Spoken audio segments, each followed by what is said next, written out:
¿Cómo puede participar el ciudadano común y corriente en esto si no tiene primero acceso a la información? Si no conoce. Esta información, por ejemplo, que yo estoy dando, es una información que hay que construirla. Uno tiene que salir a revisar fuentes, las fuentes más confiables, que pueda documentarse lo que dicen los periódicos, pero además que esté respaldado por otras fuentes, no solo una, y conocer la dimensión de la problemática. Y luego de ello se necesita también de mecanismos legales que protejan a quien tiene información para que sea el denunciante o el testigo o el que va a llevar al órgano correspondiente, a la institución correspondiente la denuncia.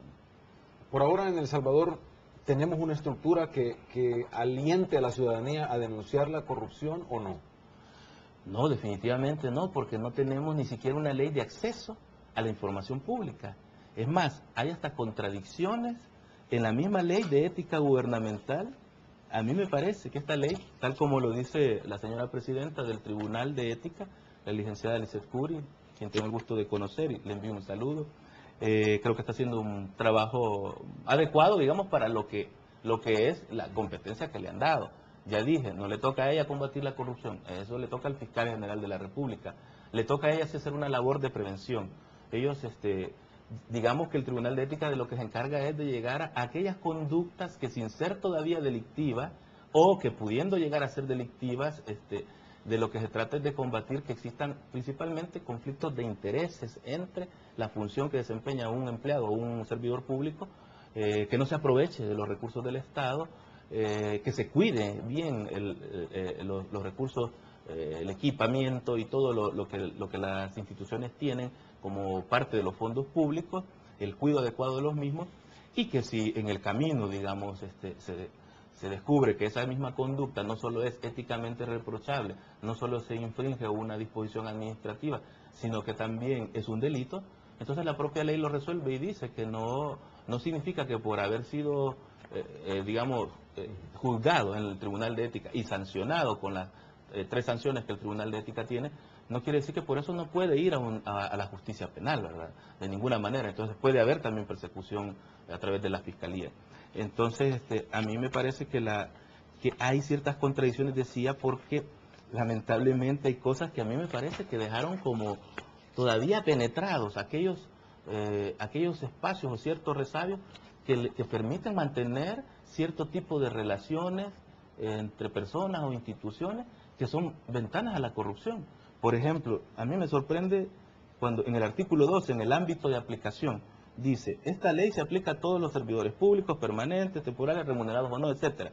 Pero es que es el inciso segundo donde se nota, para mí, yo he estado digamos, en procesos de reforma de leyes y elaboraciones, en consultas sobre cómo vamos a manejar tal disposición de una ley, etcétera. Uno sabe bien, uno identifica cuando una disposición o un inciso o un párrafo se metió así como de último momento.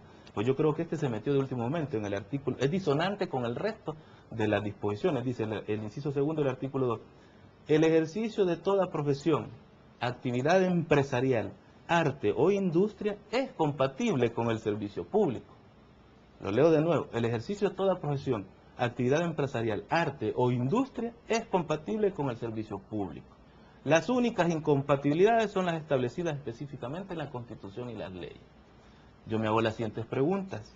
¿Se puede ser al mismo tiempo empresario y funcionario público?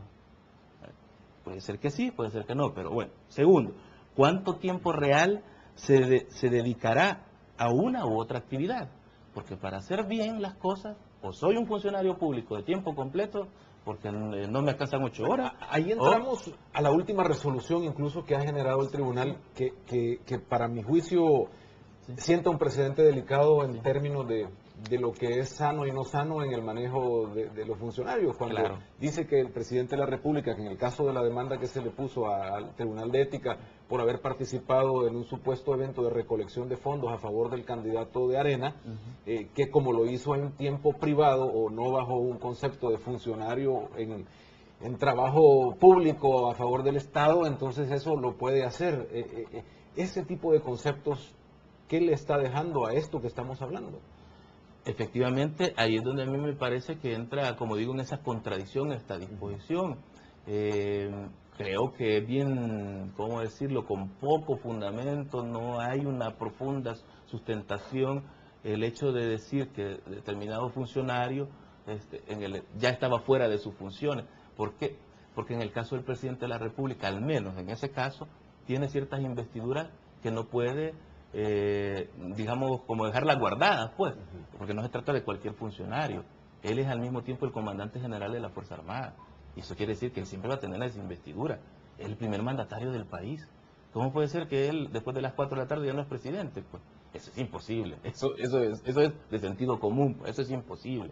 Sencillamente, a mí me parece que haya habido una suerte de, digamos, bueno, no nos compliquemos con esto, es el presidente de la República, nos acaba de dar un respaldo recientemente qué sé yo, a tal cosa. Entonces, me parece que sí siento un mal precedente, porque insistiendo en esta idea, ¿cuánto tiempo efectivo se le va a dedicar entonces a la función pública si a la vez se es empresario y que se tiene una cantidad de compromisos también de ese tipo? Pero más allá de eso, ¿es ético o no? ¿Es ético o no que empresarios exitosos se lucren tanto de la ganancia de sus empresas? Que está bien, pues tienen todo el derecho, pero a la vez que reciban salarios no despreciables y beneficios de los fondos públicos. Cuarta pregunta, ¿puede o no haber o surgir un conflicto de intereses entre el negocio privado, digamos, y la función pública? ¿Cómo puede, por ejemplo, sostenerse que no va a haber si puede haber ¿cómo se llama?, elusión de impuestos, puede haber cierto tratamiento, acceso a información confidencial que le puede servir al empresario, etcétera, para una licitación pública? Bueno, con esta resolución, el presidente que se sienta el tribunal todo es ético siempre y cuando lo hace en su tiempo privado. Ese es el punto. Sí, qué bueno que tú lo mencionas, porque parece que es lo que digo, si esta es una ventanita, la verdad, que se mantiene en la propia ley, entonces después vienen consecuencias peores, porque si se siente un precedente, como este del Tribunal de Ética, igual que al presidente de la República no se le reprochó que haber participado en una actividad claramente proselitista no le es objeto de ningún reproche, ni siquiera moral, porque debió haberse sentado al menos el precedente. No se le está diciendo que cometió un delito, pero se le pudo haber sancionado la aplicación de, ¿cómo se llama?, una sanción por escrito nada más, pues no pasaría más, pero se siente el precedente. ¿Qué pasa también?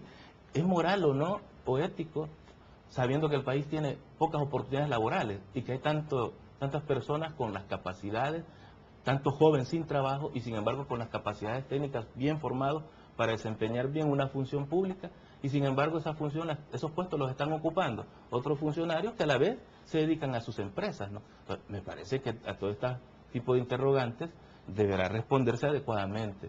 Yo por lo menos soy de la idea de que esta disposición debería de derogarse o revisarse o reformarse al menos, para que, si bien es cierto, no se le puede prohibir a alguien que se dedique como se dice ahí, a un arte, a determinado oficio, pero habría que regularlo mucho más estrictamente de lo que aquí parece, porque esto es como una especie de cheque en blanco, ¿verdad? O sea, mientras usted se dedique sus 8 horas al trabajo, después puede hacer lo que quiera. No puede ser, porque entonces se dan resultados como ese que estamos comentando. En el corto plazo, bueno, en esta campaña política casi nadie está hablando de la corrupción, al menos no se habla en las propuestas, no se escucha sobre qué se puede hacer contra esto, porque pareciera que incluso los partidos políticos no se quieren meter en ese campo, no se quieren meter en reconocer que tenemos este tipo de problemas. ¿Qué es lo que deberíamos esperar los ciudadanos que suceda para mejorar en esa área? Creo que hay una labor muy importante que está desarrollando el Tribunal de Ética.